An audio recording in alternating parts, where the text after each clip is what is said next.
You might think raising the minimum wage would be good for the economy and help people in need. That is not the case.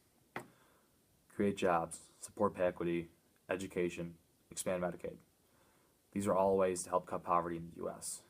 One of these is not to raise minimum wage. Minimum wage is not in there because raising minimum wage isn't some sort of magic trick that will all of a sudden solve poverty. In one of President Obama's speeches, he claims, "In the wealthiest nation on earth, no one who works full-time should have to live in poverty." Well, President Obama, I will break it down to you by the numbers.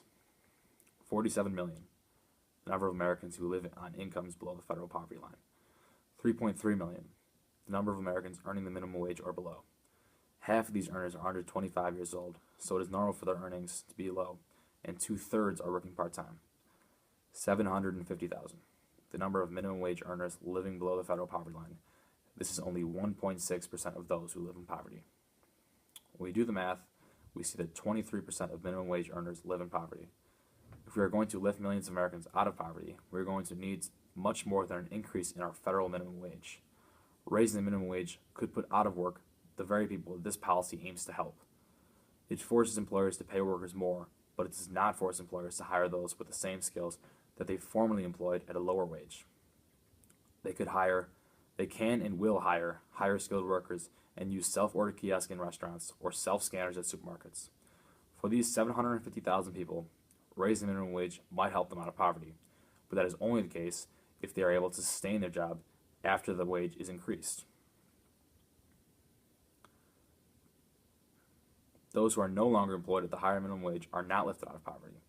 They're in worse straits because now they are completely unemployed. Applying a one-size-fits-all standard creates problems in a country as geographically and economically diverse as the United States. We must keep in mind that most minimum wage earners are not supporting family or even themselves. Living costs vary across the country. While affluent Seattle may be able to sustain a $15 minimum wage, the same cannot be said for the local economies in rural America.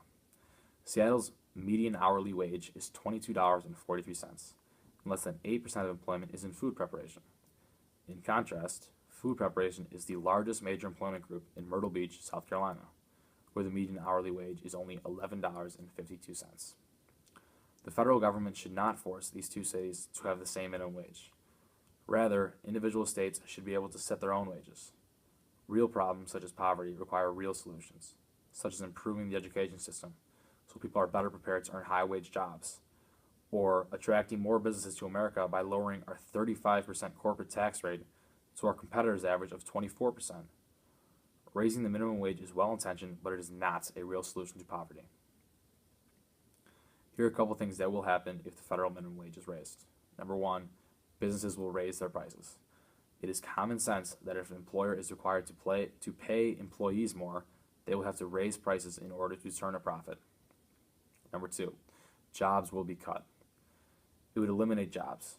Ordering businesses to pay entry-level workers more will make them hire fewer of them and consider replacing more workers with robots or computers. That's awesome if you're in the robot or computer business, but not so good if you're trying to combat unemployment. The nonpartisan Congressional Budget Office estimated that President Obama's proposed $10.10 wage, once fully implemented, would reduce total employment by about 500,000 workers. There will be no desire to get a better job. It would reduce the incentive for low-wage workers to get an education and move up to a higher-paying job. The lower the minimum wage, the more eager a minimum wage worker would be to enroll in a community college course at night, improve his or her skills, and apply for a higher-paying job. Making the entry-level jobs higher-paying increases the risk that workers will get stuck in them for longer instead of moving on to something more rewarding. Number four, competition. Moreover, the widespread rise in wage rates to $15 per hour will cause unemployment in all of the occupations affected.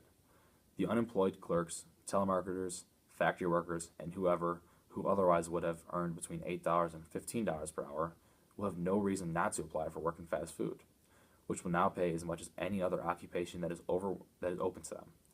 And since those workers are more capable, it is overwhelmingly likely that to the extent that they do seek employment as fast food workers, they will be preferred over the low-skilled workers who presently work in fast food establishments. Thus, the rise in the wage of fast food workers will serve as an invitation to the competition of a large number of workers who do not presently think of working as fast food workers and who, being better qualified, will almost certainly take away their jobs. Small businesses will be destroyed by this raise. Generally, they don't turn an awesome profit in the first place. In most circumstances, small businesses don't hire a lot of people, but every single person on the staff is extremely crucial to the success of the business. These businesses will need to cut jobs or accept the fact that they will lose money and hope for more success in the future. Large businesses also take a hit here. If they are forced to pay their employees $15 an hour, they will expect double the productivity.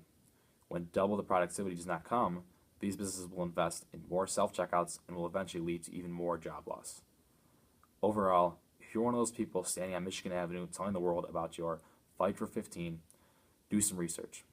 If you do that, your fight for 15 will be over, because you'll realize that there's a fat chance that it won't help you in the slightest bit. You might actually be one of the 500,000 who lose their job completely.